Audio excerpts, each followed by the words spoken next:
Hoy en la prensa internacional, a más de lo que es el escándalo de que los jueces de la Corte Superior de Guayaquil, 5 jueces, están implicados en el narcotráfico, que están implicados numerosos fiscales y abogados de Guayaquil, asambleístas del Partido Social Cristiano, y ya antes habían dicho de Alianza País, de Ronnie Arriaga. Todo esto nos hace ver que el problema de Ecuador es que se convirtió en un narcoestado. A no dudarlo, este proceso comenzó cuando comenzaron a manipular las cortes.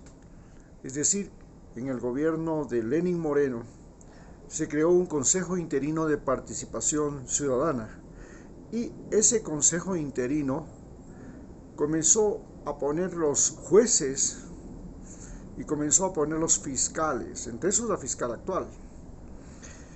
Y resulta que al mismo tiempo el alto mando de las Fuerzas Armadas, la policía, habían comenzado a enredarse con el narcotráfico. El gobierno de Lenín Moreno, que fue un gobierno catastrófico, que convirtió a todo el Ecuador en botín. El botín de los cargos públicos, el botín de las compras públicas, inclusive el botín, comenzó la pandemia, el botín de las compras de los exámenes para laboratorios y las pruebas del COVID. En fin, fue un gobierno del 17 al 21. Y entonces este gobierno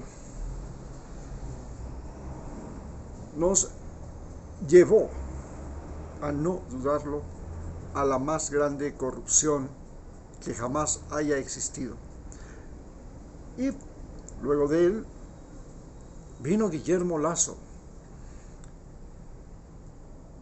Guillermo Lasso no solamente que trajo la corrupción a la justicia, sino que también llevó la corrupción a las aduanas y entregó las aduanas a la mafia albanesa, que estaba vinculada con su cuñado, Danilo Carrera, y puso a la general Varela, que ahora está acusada de muchas cosas, y a otros narcogenerales, a los que ya el embajador de Estados Unidos les había comenzado a señalar como narcogenerales. Pero la situación no se queda ahí. Cuando llega el gobierno de Daniel Noboa, descubrimos que las penitenciarías, las cárceles, eran resorts para los narcos, centros de entrenamiento y de captura, centros de operaciones de los narcotraficantes y de los extorsionistas, de los sicarios, porque desde ahí se impartían las órdenes, inclusive para matarle al candidato a la presidencia, Fernando Villavicencio. Ya el atrevimiento de las mafias fue tal que la vida de cualquier ecuatoriano estaba en sus manos. En los barrios de la costa ecuatoriana, barrios que, como ya hemos visto en otros análisis, emergieron primero por la expansión de la industria, de la agroindustria y la tecnificación, en que las máquinas reemplazan a las personas, pero además por los fenómenos del niño y la niña, pues en los fenómenos de la niña las sequías convierten a la gran planicie costera ecuatoriana en tierras secas, donde las cosechas desaparecen, los animales también, por falta de agua. Y en los inviernos se destruyen las tierras, las parcelas, las cosechas, y se crea un mundo conflictivo que después cuesta trabajo que cada uno de sus propietarios de tierras vuelvan a encontrar los linderos de su terreno, lo cual termina en conflictos. Pero este desplazamiento, debido a los fenómenos del niño y la niña, debido a la agroindustria, la expansión agroindustrial, y debido a la educación, porque en el Ecuador la gente se educa para vivir en ciudades, no para vivir en el campo. Entonces, esta educación que es para vivir en ciudades, e inclusive nos educamos para vivir en los Estados Unidos, porque hemos convertido al inglés en una de las materias más importantes y más difíciles de aprender en los colegios, y es obligatoria. Es así como se forman los barrios miseria de Guayaquil, que se convirtieron en escuelas, colegios y universidades de los muchachos delincuentes, de los jóvenes, porque las prisiones se convirtieron en escuelas, colegios y universidades ya de las personas mayores de 18 años y de todos estos bandidos que ahora se han tomado el país. Pero lo sorprendente es que los barcos de banano de Ecuador fueron los que más transportaban cocaína. Y lo más curioso es que el presidente de Ecuador en este momento es codueño de la mayor empresa bananera del mundo,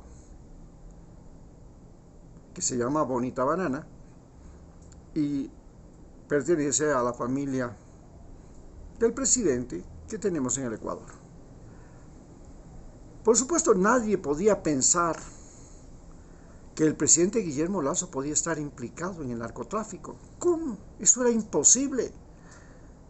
Si él estaba haciendo la campaña, si él le cedió a los norteamericanos las Islas Galápagos para que desde allí pudieran controlar el narcotráfico. Entonces, la pregunta es, ¿cómo diablos es que el señor Guillermo Lasso terminó involucrado en este problema de narcotráfico, al igual que el presidente de la Corte Suprema de la Justicia del Ecuador, la presidenta de la Corte Superior de Justicia del Guayas? ¿Cómo?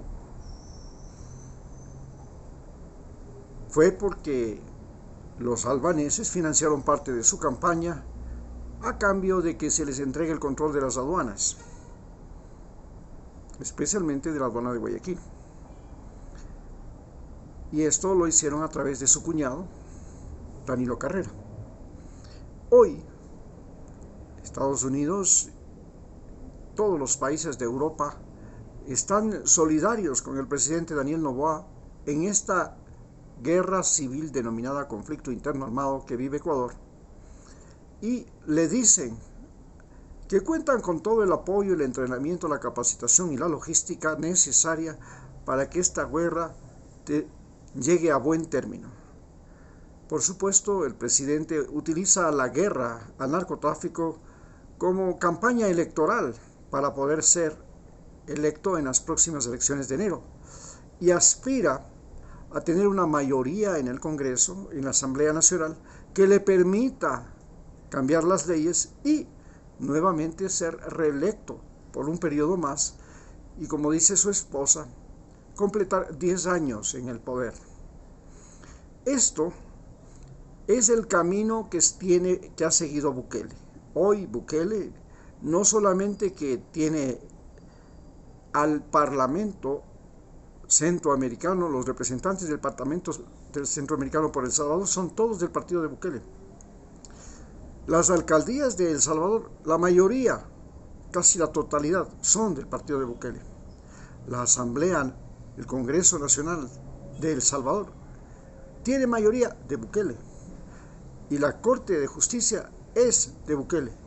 Es decir, Bukele es el todopoderoso dueño de El Salvador. ¿Y cómo lo hizo? Gracias a que le declaró la guerra a las pandillas. Hoy Guillermo Lasso tiene el mismo proyecto. El presidente Daniel Noboa. Hacer la guerra a los narcos en Ecuador y convertirse en el Bukele ecuatoriano.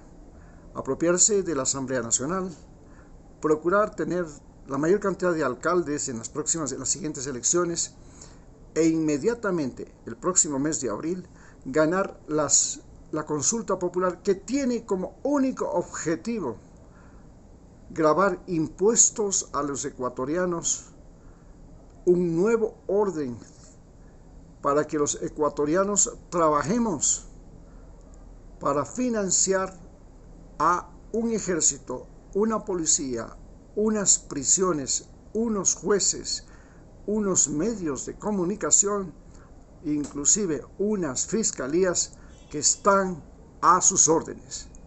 Muchas gracias.